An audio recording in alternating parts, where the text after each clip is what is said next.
Oke, sekarang kita akan masuk ke pertemuan kita yang ke-13. Itu kita akan membahas melanjuti tentang perencanaan kapasitas produksi.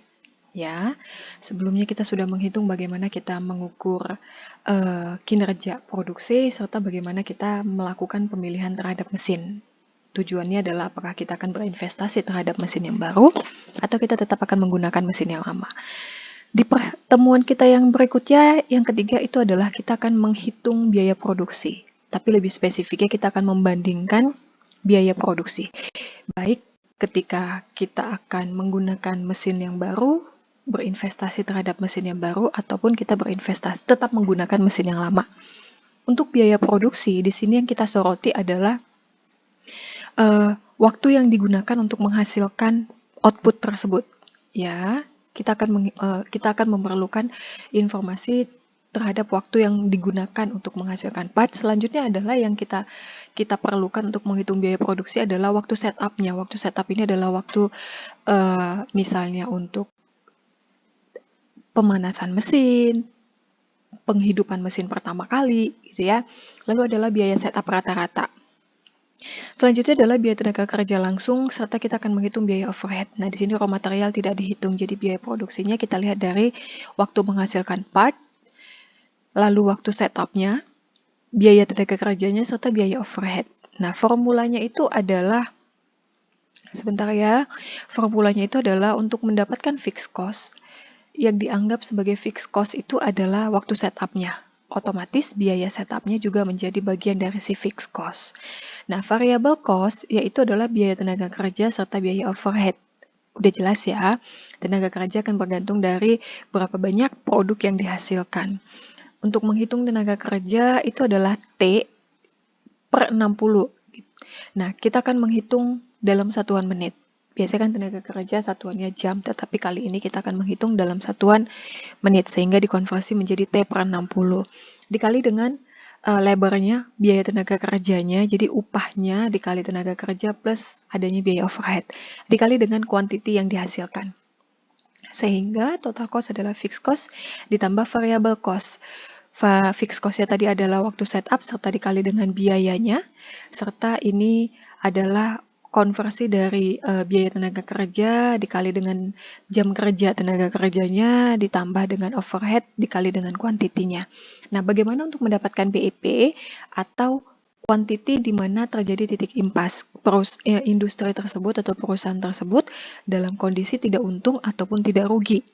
BEP-nya terjadi ketika biaya total cost antara mesin yang akan diinvestasikan dengan mesin yang lama itu adalah sama, ya, seperti kurva yang kemarin.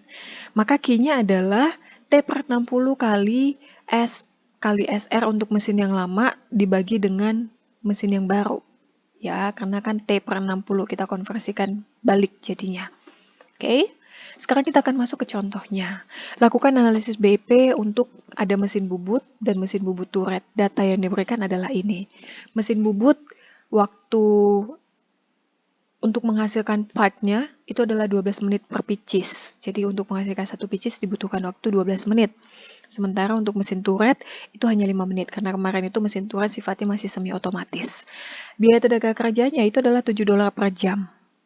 Sementara untuk mesin yang lama, biaya tenaga kerjanya adalah, mesin bubut otomatis ataupun turret, itu biaya tenaga kerjanya adalah $5 per jam. Overhead-nya itu adalah $4 per jam, sementara untuk bubut turret itu $8 per jam. Overhead-nya lebih mahal. Nah, waktu setup-nya itu adalah 2 jam, sementara untuk mesin yang otomatis lebih lama ternyata 8 jam. Sehingga biaya rata-ratanya untuk waktu setup itu adalah $8 per jam, sementara bubut turret juga $8 per jam. Ditanyakan adalah lakukan analisis BEP. Jadi kita akan tentukan pada kuantitas berapa mesin akan menghasilkan titik yang impas. Seperti formula yang tadi 60 kali, tinggal dimasukkan. S-nya untuk mesin yang lama itu $8 per jam, dikali biaya setup rata-rata $8, lalu kita kurangi dengan mesin yang baru 2 jam, dikali $8 untuk waktu setupnya, dibagi dengan biaya tenaga kerjanya, waktu untuk menghasilkan bubutnya adalah T kapital itu 12 menit, dikali dengan biaya tenaga kerjanya $7 per jam ditambah overheadnya $4 dikurang dengan biaya untuk mesin yang untuk menghasilkan waktu untuk menghasilkan unit per unit menggunakan mesin turret itu 5 menit dikali dengan biaya tenaga kerjanya $5 per jam ditambah dengan overheadnya $8. Sehingga ditemukan bahwa key-nya atau kuantitasnya harus dihasilkan paling tidak 43 pieces untuk menghasilkan kondisi di mana si perusahaan akan mendapat modalnya kembali atau tidak untung dan tidak rugi atau kembali modal. Oke, jadi bisa saya katakan, saya simpulkan bahwa pada pertemuan kita yang kali ini kita akan lebih banyak kepada perbandingan ketika melakukan investasi ya. Investasi apakah kita akan membelikan mesin yang baru ataupun menggunakan mesin yang lama. Bisa menggunakan biaya produksinya ataupun kita bisa melakukan analisis menggunakan biaya produksinya dengan memilih mesin, gitu ya.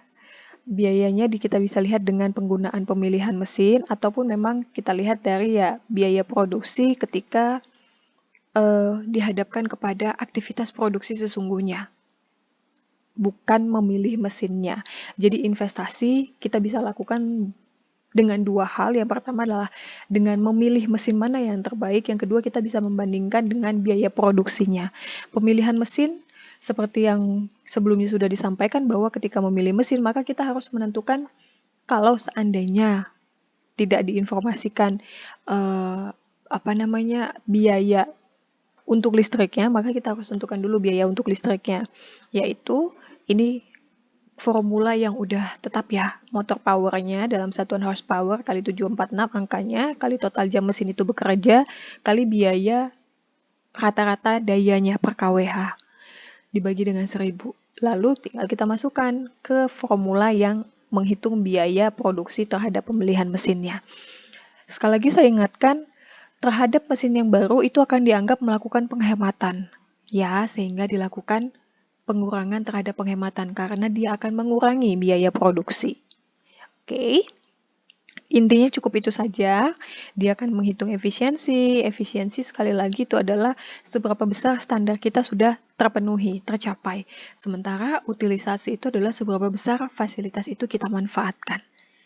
Oke, semua materi ini sudah ada di e-learning dan juga saya upload ke YouTube. Silahkan diputar videonya berulang-ulang. Jika ada yang ingin ditanyakan, bisa hubungin ke saya. Terima kasih dan selamat malam.